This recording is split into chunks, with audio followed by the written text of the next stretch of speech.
मैं हूं सैयद फारूक अहमद, आप देख रहे हैं न्यूज़ 7। तो नाजरीन, अनीसुल हक इस दुनिया में नहीं रहे, लेकिन इनकी मोहब्बत हमेशा दिल में रहेगी। आज यहाँ पर एक मिसाली जलसा हुआ जिसमें इनके चाहने वाले बहुत सारे लोग मौजूद थे और यहाँ पर आप देख सकते हैं कि अब्दुल रहमान साबिक यूनियन मिनिस्टर भी मौजूद थे और दीगर बहुत सारे लोग। तो चलिए जानते हैं एक ख़ास रिपोर्ट। शख्सियात के बारे में, अकम्पलिश्ड पर्सनालिटीज के बारे में लिखने की रिवायत शुरू की तो वो काजी अनीसुल हक साहब ने। उनकी किताब 1977 में आई थी, उसका गुज़ीदा नफूस, जिसमें हमीद शाह रहे हों या अजीज शेख रहे हों या कृष्णाचार्य जो आचार्य पाठशाला वगैरह उन्होंने शुरू किया था, और नंजप्पा एक उस्ताद रहे, उनके तालब से फौजुल इस्लाम के जो अहमद हुसैन साहब हैं उनके तालब से ऐसे काफ़ी चीज़ें उन्होंने लिखी। फिर उसके बाद उनकी एक और किताब आई जिसको उत्तर प्रदेश उर्दू अकेडमी में एजाज से नवाजा। किताब का नाम था डॉक्टर आबिद हुसैन की तहरीरों में मंसूबिज़ा। फिर इसके बाद साहब से मेरे बड़े गहरे मुनासिब आप ताल्लुकात रहे और विचार के साथ कई महफिलों में अदबी, सियासी, समाजी, तालीमी में शिरकत करने का मौका मिला।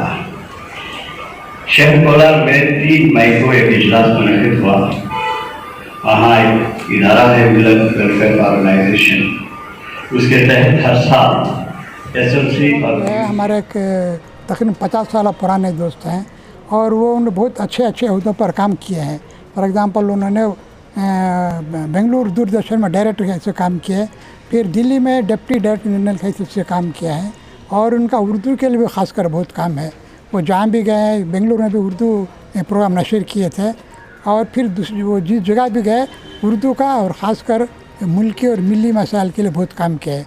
और दूसरी बात जो है, उन्होंने कारगिल जंग के वक्त पर जो है एक मीडिया वार लड़े हैं। उनको हुकूमत ने बताया था उस वक्त पर के तुम जो है एक ही मीडिया वार जीतने की कोशिश करना करके, और जहाँ पर फौजी जीत हासिल हुई हिंदुस्तान को और पाकिस्तान को शिकस्त हुई, उसी जगह पर इन्होंने मीडिया वार भी जीती है।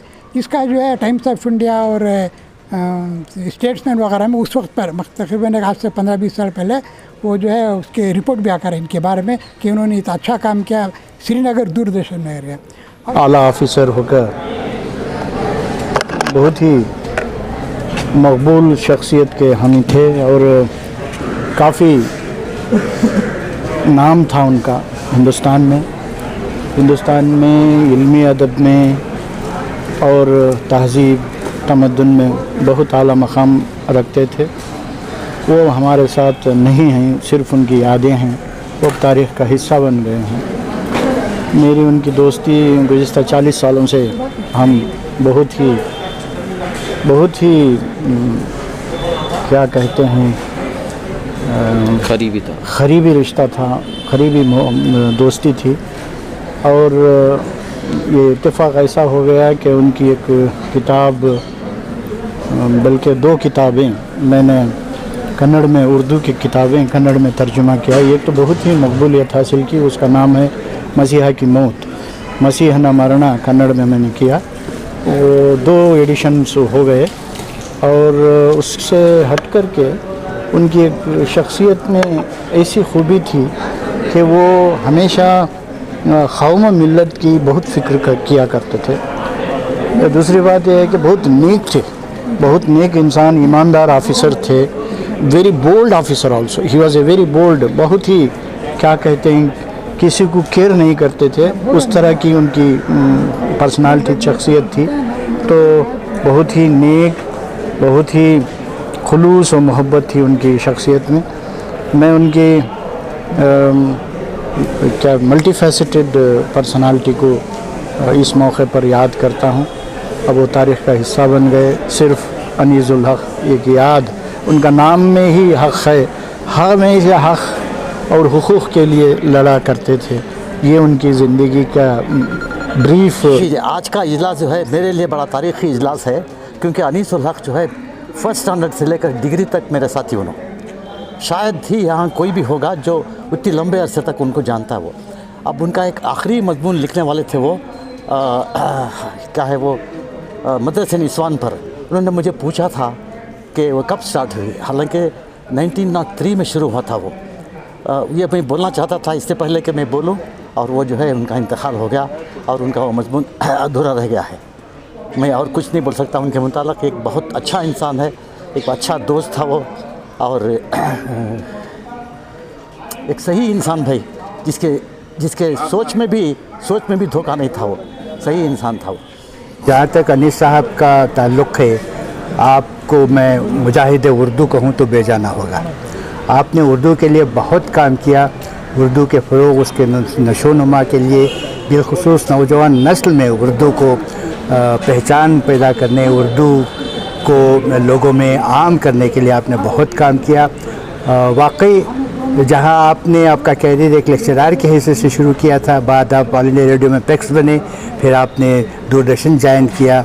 जहां भी आप गए उर्दू कास्ट के लिए काम करते रहे, और मैं समझता हूं कि आपका इस दुनिया से रुखसत करना उर्दू के लिए एक नाकाबिल तलाफ़ी नुकसान है, क्योंकि आपने बहुत काम किया उर्दू के। साल पुराने दोस्त क्या उनकी जो है शुरुआत से उनको मुलाकात रही, उन्होंने जो पहले से उनको जुस्तजू थी कुछ करने की, कुछ दिखाने की। क्या उनकी जो पहली किताब थी नफूस बरगज़ीदा, उसमें हमारा जिक्र भी हुआ है। क्या उनके साथ साथ क्या क्या हुआ था, कुछ क्या कैसा दोस्तों से उनसे इंस्पिरेशन मिला, सब उसके बारे में बताया उन्होंने कभी भी यह तर्क नहीं की दोस्तों से, पुराने दोस्तों से हमेशा उनके ताल्लुकात रहे थे। मैं भी जो है अखबार सालार में काम करता था 50 साल पहले।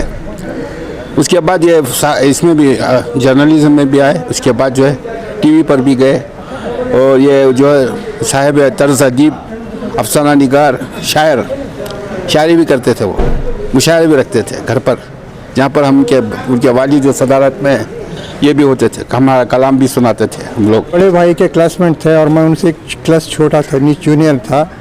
उसी वक्त उनमें मैंने लीडराना सहालियत, उसी वक्त अदब और कौम और मिल्लत के बारे में जो है जो सोच है तभी से पैदा हो गई थी।